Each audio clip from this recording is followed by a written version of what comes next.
నమస్తే గురుగారు. నమస్తే అమ్మా. మొట్టమొదట గోడకి గూడు, అలమారులు ఎందుకొచ్చాయి గురుగారు? అవి మనలో ఏ ఉదాహరణతో అవి పుట్టుకొచ్చాయి గురుగారు? మీకు మొదటగా ఈ స్థూలదేహ నడక తీసుకోవాలి మీరు. ఇందులో అనేక రకైక విభాగాల పనిక్కరణకు సంబంధించిన ఎన్నో పనిక బాగా వ్యవహారికాలున్నాయి. మీరు ఇంట్లో ఎన్ని మీ ఇంట్లో ఎక్కువ సామాన్లున్నాయి అని అంటుంటారు కొందరిని. అట్లాగా ఆ సామాగ్రి నిర్వహణ నడక ఉండేదంతా మన లోపలే మొదటగా. అందుకే ఈ గూట్లో జీవాలు జీవించాలంటే అందుకే మనం ఈ గూడుని చూడలే, ఈ గూడుని చూసాం. ముందు జీవాలు ఎక్కడ జీవిస్తున్నాయి? ఈ గూట్లో జీవిస్తున్నాయి. ఆ తర్వాతనే ఈ గూడు ఉదాహరణ గురించి మీకు బాహ్యానికి మీకు ప్రదర్శనగా చూపించాలని మనకు ఒక మొట్టమొదటిగా గుడిసె నిర్మాణిత కానించి ఇప్పుడు ఇంటి నిర్మాణిత వరకు వచ్చినాం అట్లా మొదటగా వచ్చింది ఈ గూడు నిర్మాణం. అంటే దీన్ని స్థూల తొడుగు అంటామన్నమాట. అట్లా మనకి ఒక్కొక్క చోట ఒక్కొక్క ఇంట్లో ఒక్కొక్క రూములో ఒక సామాగ్రి ఉన్నట్టు మన లోపల కూడా అక్కడ గుండె, ఊపిరితిత్తులు, దమనడక, ప్రేవాల సారికము, మలమూత్ర సచ్చులు, పిండోత్పత్తి క్రమము ఇట్లాగా ఒక్కొక్క నడక భాగంలో ఒక భాగ వ్యవహారిక అమరిక అవన్నీ ఉంటేనే మన లోపల జీవం అనేది జీవిస్తుంది. అట్లాగా మనకి ఆ జీవించే యొక్క విధాన నిర్వహణ నడకలో మనకు మనసు లోతుంటే ఏదైనా దాచుకుంటామని ఎవరైనా చెప్తే మనం విన్నాం. అందుకే ఏదైనా గూడు ఉంటే మన వాళ్ళు అంటుంటారు, ఏదైనా గూడు ఉంటే గూట్లో పెట్టాలా, అన్ని కింద ఆడబెడతామని అన్నారు. మొట్టమొదట మనం కింద పెట్టుకునేది బండ నడక పైన, అంటే మట్టి పైన పెట్టుకున్నాం. ఆ తర్వాత బండపరపు పైన పెట్టాం. ఆ తర్వాత మనసు లోతు ఏర్పడుతూ వచ్చింది. మనసు ఒక్కడుగు లోతు అంటే ఒక్కొక్క పాత్ర పోషణాయత కోనపు లోతుల వివరణ పడినడుగున 1 అడుగు 2 అడుగు అట్లా లోతులు ఏర్పడుతూ వచ్చినాయి. ఆ లోతులు అనేవి ఎప్పుడైతే ఏర్పడుతూ వచ్చినాయో ఆ లోతు ఎంత ఉంటుంది, అందుకే పెద్ద గూడు చిన్న గూడు అన్నాం. అట్లా కోనపు లోతు నడక ఎంత లోతు ఉంటుందో అంత లోతు వరకు మొదట చిన్న గూళ్ళు వచ్చినాయి. కోనపు లోతు వివరణ పెరుగుతూ పోయే కొద్దీ గూడు నిర్మాణం లోపలికి పెరుగుతూ పోయింది. అట్లాగా కోనపు లోతు యొక్క వివరణలో ఏ వస్తువు నిర్మాణితమవుతుందో ఆ వస్తువును ఆ గూట్లో పెట్టడం అంటాం. అంటే ఆ కోనపు లోతు యొక్క తీగ అల్లికలో మనలోని జీవస్థితి యొక్క ప్రామాణిక నడక కదిలి జీవించబడుతుంది కదా. అలా జీవించబడితే ఏంది తన అనుభవం అంతా ఆ కోనపు నడక తీగ నడకలోనే ఉంటుంది కదా. ఎప్పుడు నిరంతరం ఆ కోనపు తీగ అల్లికలో జీవించబడుతూనే ఉంటుంది కదా. అలా జీవించబడుతున్నప్పుడు తన అనుభవంలోంచి పుట్టుకొచ్చిన తిండైనా, కీర్తమైన మరియు కూడా వసనక సామగ్రితమైన అవి తన అనుభవంలో తాను ఎట్లయితే అనుభవించబడి ఆ అనుభవాన్ని తనలోని ఇముడ్చుకొని తీగలో ఉంటుంది.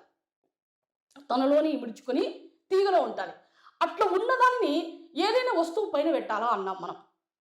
అప్పుడు వస్తువును భద్రపరచాలా అని కూడా అన్నాం. పదార్థాన్నైనా ఒక చోట పెట్టి భద్రపరచాలా అన్నాం.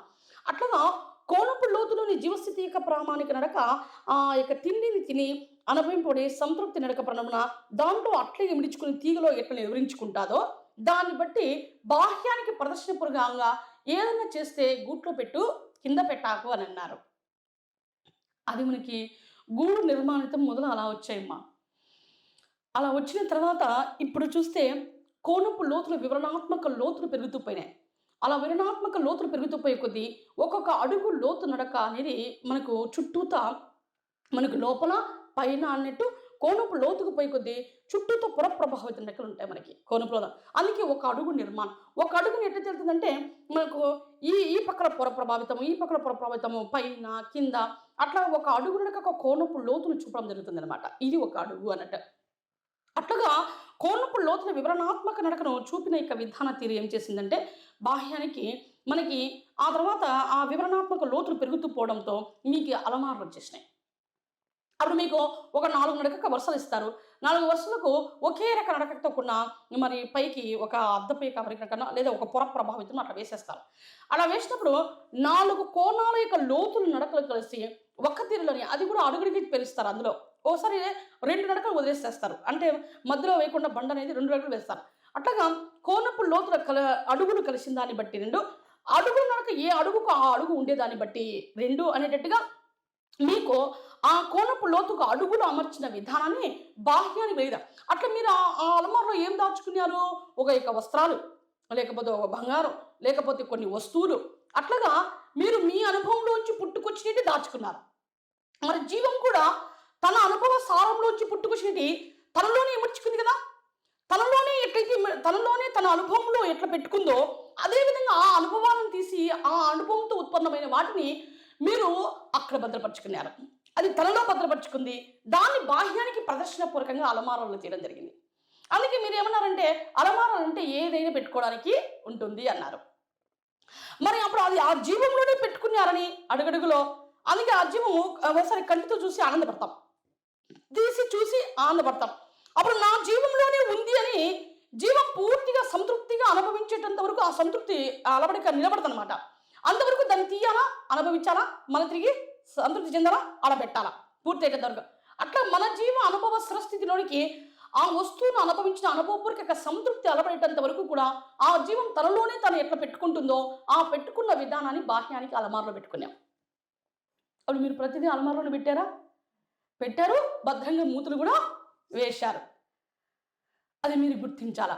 అది గుర్తించాలంటే మీకు మీ యొక్క అడుగుల యొక్క లోతుల్లో అలబడిన అనుభవాల పరనడుగున ప్రతి కనకలిక యొక్క సారాంశతిలోని జీవస్థితి యొక్క ప్రామాణిక నడక అందులో రెండు కలుస్తాయి. మనసు మనిషి లోతు నడక, మనసు లోతుదారులు, ఈడ కనకలిక సారాంశతిగా ఆ లోతుల్లో మీకు ఆ యొక్క ఒక్కొక్క అడుగు నడక అనేది వర్తింపబడి ఆ అడుగుల నడకల్లో ఇవి ఎందుకంటే ఇక్కడ ఉండేది మీ అనుభవమైన దారులు అంటే మీ యొక్క స్థూలంలో ప్రథమ నాడులోని కనకలిక సారాంశ తీగలుగుతున్న దారులు, మనసులో అవే మనసు దారులు. కాబట్టి ఆ జీవించే విధానం నడక అడుగుల లోతుల నడకలను బట్టి ఒక గూడు నడక ప్రాంగణం అంటే ఒక ఇంటి నడక ప్రాంగణం అని కూడా అంటారు. ఆ ఇంటికి నడక ప్రాంగణంలో అలమారాలు ఏర్పడే వాటికి కారణాలు అయితే అవే అమ్మా. మరి మీరు వాటిని మనసులోనే దాచుకున్నామని ఆ అనుభవించిన అనుభవం మాతోనే ఉందని అవి మా అనుభవంలోంచి పుట్టుకొచ్చాయని దాన్ని సకాలంలో సమయస్థితి ప్రకారంగా అనుభవింపబడకపోగా రోజు రోజుకు కొంచెం కొంచెంగా అనుభవించబడుతుంటే దాన్ని ఎక్కడ ఉంచాలో అక్కడ ఉంచాల్సింది వచ్చిందని, అలా అనుభవించబడితే ఆ అనుభవం మనలోనే మన జీవంలోనే ఉండిపోతుందని, అది ఒకసారికి పోయాయని ఏడ్చాల్సిన అవసరం లేదని అర్థమవుతుందా? అది గుర్తించలేని మన తనం ఏమైందంటే ఇప్పుడు కూడా ప్రతిదీ అలమారులో పెడుతూనే ఉన్నాం. అది మీ లోపల గుర్తించాలా? మరి గుర్తించాలి. అలా గుర్తిస్తే ఇప్పుడు ఇంటి నిర్మాణంలో ఇట్లా ఎందుకు అలవడుతూ వచ్చాయో మనకు తెలుస్తాయి.